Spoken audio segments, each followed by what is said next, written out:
Ya, listo. Entonces, ¿quién eran los califas o imán? Estos eran sucesores del profeta, unían en su persona la autoridad espiritual y secular. Eran los jefes supremos de la ciudad encargados de crear las condiciones para la aplicación de la ley coránica, de encabezar la guerra santa, organizar el ejército, garantizar la administración y la seguridad de los países bajo su dominio. El califa designaba también en cada ciudad a los suministros, a los ministros o visires llamados en esa época, a los gobernantes, los comandantes en jefes, los recaudadores de impuestos y hasta el mismo cuerpo de la policía, en ese tiempo no llamado policía, eran llamados surta, que velaban por el orden y protegían a la ciudad de sus enemigos. La justicia en la sociedad islámica tradicional se derivaba de mandato divino. Hay referencia a un pacto original por medio del cual Dios designó vicarios, cuyos seres a los que se les ofrecía o se les ejercía autoridad. A estos les cabe el deber de proteger a los fieles como a sus últimos, eh, el deber también de obedecer a la autoridad. Son afines al ideal de la justicia platónica y el del Islam. El orden decretado por Dios solo prevalecerá allí donde dirijan hombres virtuosos, que unan a su profundo conocimiento de la divinidad una elevada cualidad moral y en cuyas manos está hacer que los hombres en esta vida y en este mundo disfruten al máximo de la felicidad y de las delicias que tiene la vida futura por medio de instituciones comunitarias fundadas en justicia y con fraternidad. Pese a que el ordenamiento jurídico de las ciudades islámicas tradicionales carecían de autonomía local y municipal de las que gozaban otras ciudades europeas medievales de la época, sus instituciones orientadas por valores que rechazaban la discriminación por motivos de, sea raza, religión, condición social, ellos propiciaron el elevado grado de integración que fue común en todas las ciudades del mundo musulmán, desde Andalus hasta la India. Muestra la comunidad muestra la flexibilidad y la propensión democrática de la jurisprudencia islámica, el hecho de que los juristas aceptaran como fuente de legislación durante siglos los hábitos locales de las diversas ciudades. Ellos se adaptaron. Y en la parte económica, ¿qué pasó? La economía en la sociedad medieval, eh, en la parte económica, en su organización económica, practicaron ellos la agricultura. Desarrollaron para ello importantes sistemas de regadío, canales, acequias, pozos, fuentes en sus reducidas áreas fértiles, oasis, como en los nuevos territorios conquistados, con lo cual lograron ampliar todas sus fronteras agrícolas y cultivar importantes productos como el algodón, arroz, caña de azúcar, café, higos, melones, granadas, dátiles, alcachofas, entre otros. Practicaron también la ganadería. Se dedicaron a la crianza de caballos de raza, camellos, mulas y cerdos.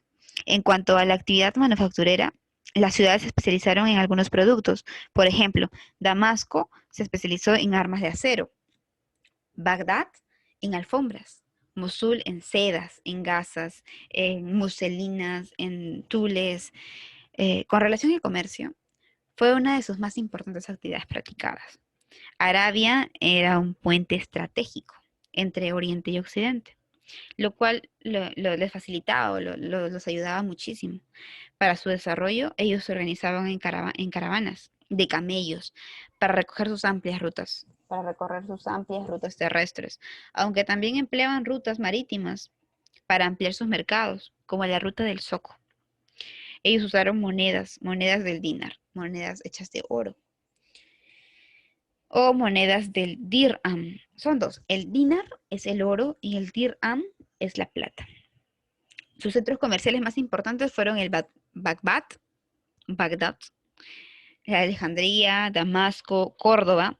Traían además productos de la India, especias como el clavo de olor, la canela, y de China traían seda, porcelana y té. De África traían oro, marfil y esclavos. Y de España traían frutas, aceite de oliva y otras cosas más. Esto es lo esencial de la economía de la sociedad medieval. Eh, Se decía también que la economía en las ciudades tradicionales musulmanas se regían por un sistema corporativo que integraba a los hombres dedicados a la producción, a la distribución y los servicios, ya que desempeñaban como propietarios, obreros, trabajadores a domicilio, por cuenta propia o empleados del gobierno, ya fueran agentes de alta o baja condición. En las corporaciones se agrupaban también la población urbana según sus oficios, así que había desde artesanos, mercaderes, subastadores, prestamistas, músicos, cantantes, narradores, transportistas, marineros, todos estaban ahí en conjunto.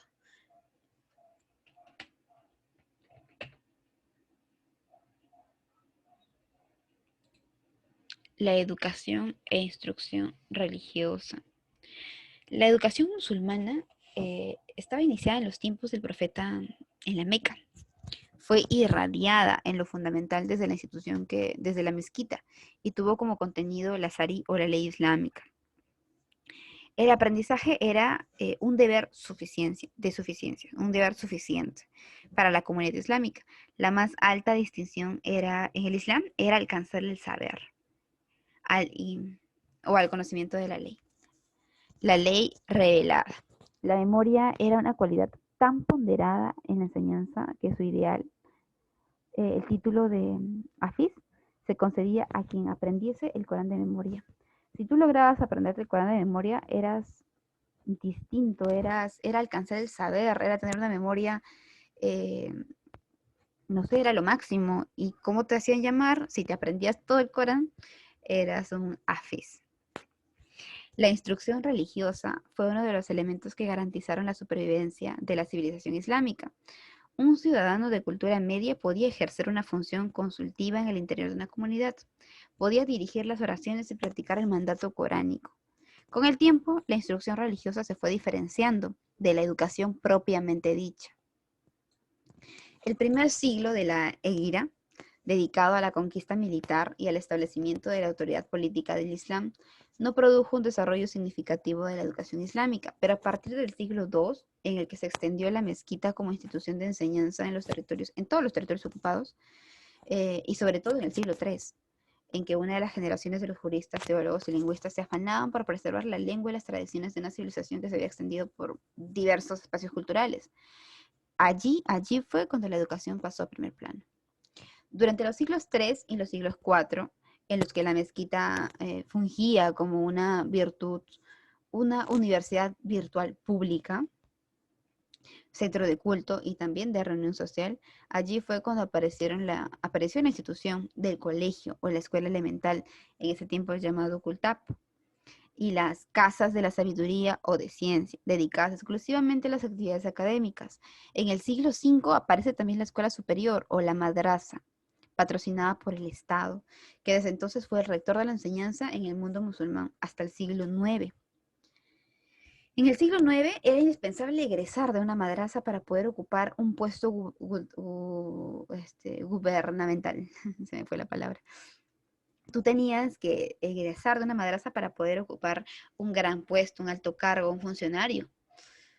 No solo la adquisición del saber, que es el modo de discernimiento entre lo prohibido y lo loable, sino también la transmisión deviene del Islam una obligación religiosa que convierte en antecedente el histórico del esfuerzo de la democratización de la enseñanza. O sea, no era necesario solo que tú sepas, era necesario cómo tú enseñabas, la transmisión. No solo era importante adquirir el saber, sino era importante transmitirlo.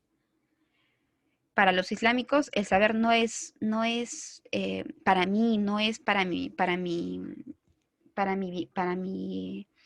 ¿cómo se podría decir? Para yo a progresar, para tener otro estatus. No, la educación era algo fundamental y si tú lo tenías y no lo transmitías, no eras una persona educada. El Islam ha defendido la libertad de pensamiento y ha reconocido los límites de la razón. En ella no se puede cuestionar ni a la unidad divina ni la veracidad del mensaje de Mahoma. Desde su punto de vista, la razón puede ser innata cuando es un don divino y adquirido, cuando es cuando es un resultado del esfuerzo individual y de la experiencia. De lo más valioso que podemos rescatar del Islam es su reconocimiento de la naturaleza práctica del pensamiento y la educación, que fue evidenciada en una tradición atribuida por el profeta. Hay una frase que relaciona bastante esto, que dice, adquirid toda la sabiduría que podáis, pero Dios no os compensará hasta que lo traduzcáis vuestro saber en obras. ¿Qué quiere decir esto? Que, bueno, para el Islam, adquirir toda la sabiduría que podamos no era necesario para alcanzar a Dios, no nos hacía personas buenas, no nos hacía personas sabias. Lo que nos hacía personas sabias era transformar, buscar el bienestar de los demás a través de lo que sabemos. Esto puede ser de diferentes formas, contribuir con la sociedad, con lo que sabemos, ayudar al progreso de nuestra sociedad o enseñar a alguien más. Todo lo que, esto es lo que dice el mensaje, todo lo que hayáis aprendido, debes de traducirlo en buenas obras.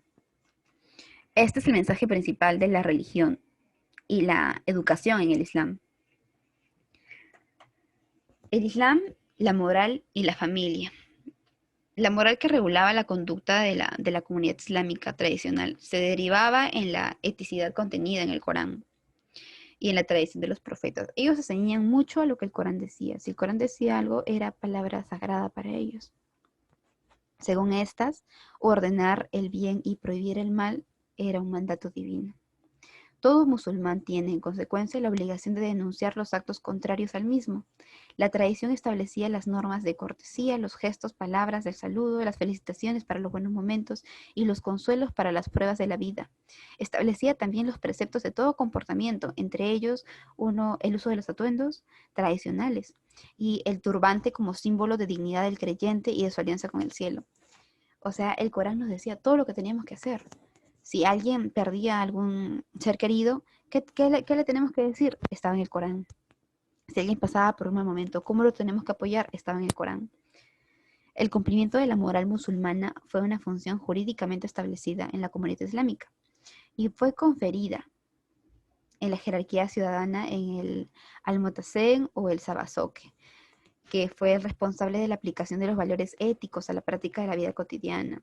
Ellos inspeccionaban los pesos y las medidas del mercado, la equidad en las transacciones comerciales, la calificación de los profetas y era árbitro de las disputas habidas entre los patronos y empleados.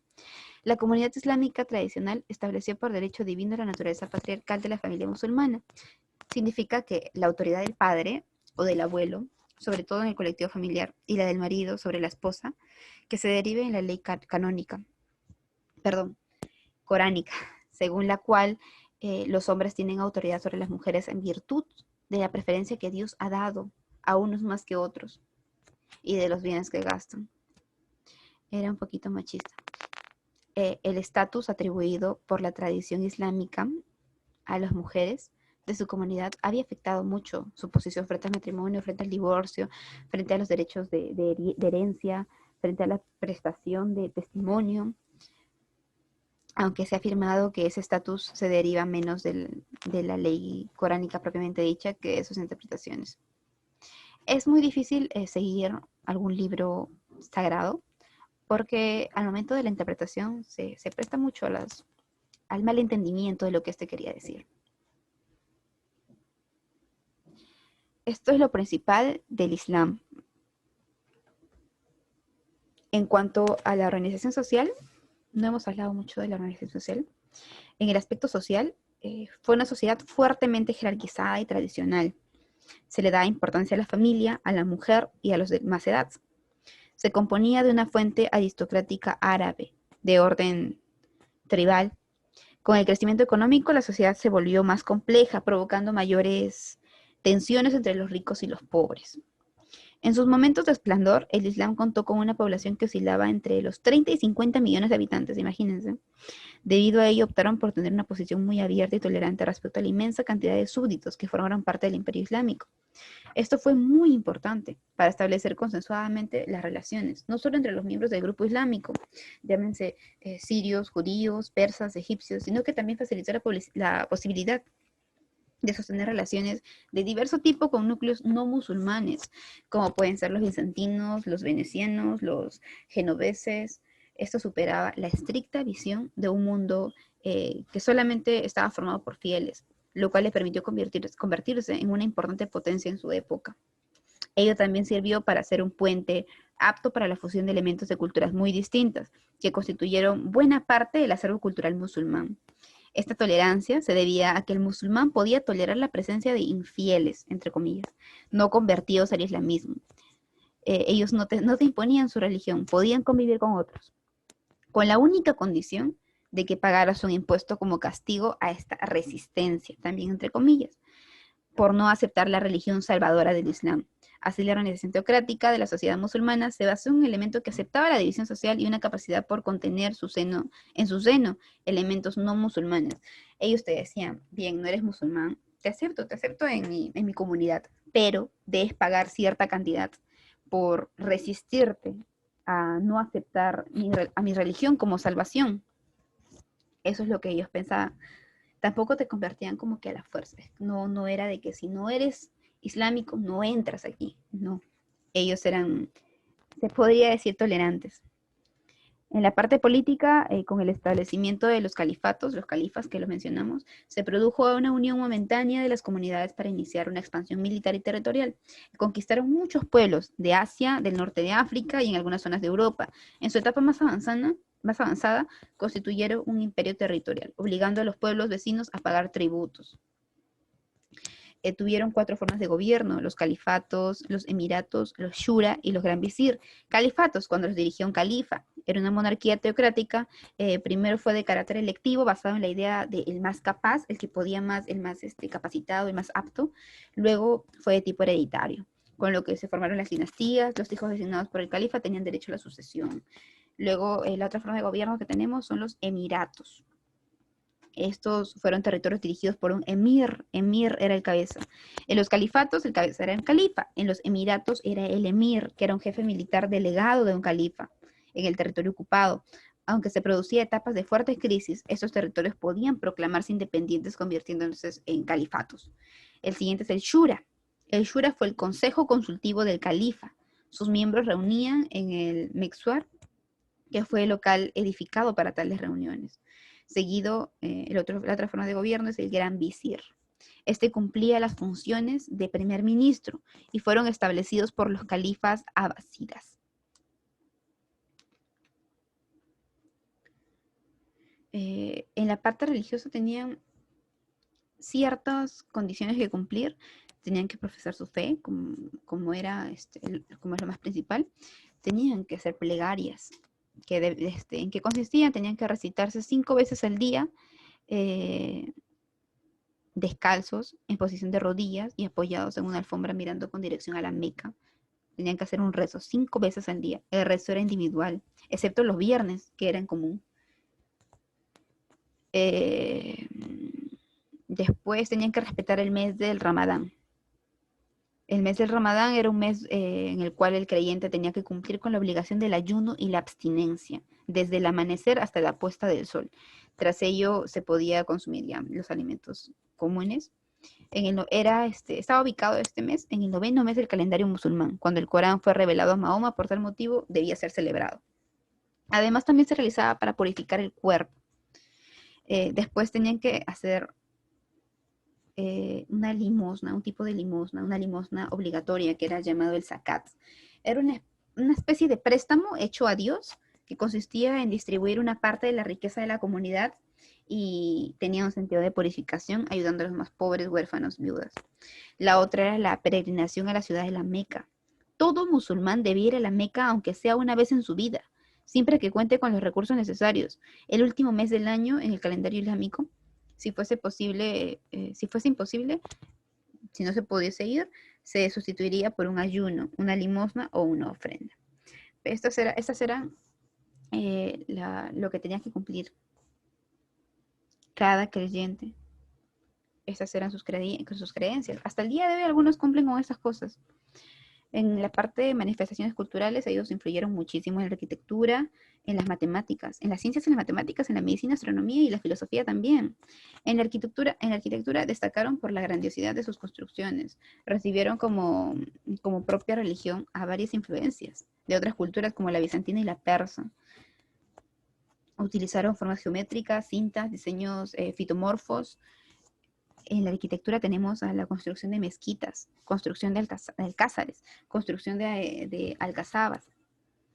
En las ciencias tenemos la matemática. En la matemática ellos contribuyeron al desarrollo del álgebra, la trigonometría, la geometría. Recogieron conceptos de la India como la numeración, la llamada numeración arábica y el cero. En la medicina alcanzaron notables avances. Los musulmanes desarrollaron ampliamente la farmacopea, los jarabes y remedios contra diversas dolencias físicas que fueron estudiadas. Crearon espacios para curar a los que padecían diversas enfermedades tipo hospitalares, como el maristán, y conocieron los baños de salubridad. En la astronomía y navegación emplearon el astrolabio y la brújula para la navegación en alta mar. En alta mar. Los musulmanes fueron, con el transcurso del tiempo, grandes viajeros. En la filosofía, ellos fueron de tendencia neoplatónica y neoaristotélica. La filosofía propia platónica y aristotélica, pero ya con otro tipo de influencias, ¿no? Esto hemos corrido un poco ya para poder acabar, pero es básicamente todo sobre el Islam.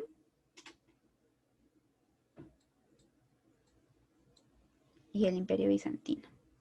Bien, chicos, si tienen algunas preguntas, todavía voy a quedarme 10 minutos más aquí. Me pueden hacer esto. Voy a cortar la grabación, para que no sea más largo y pueda subir rápido al canal.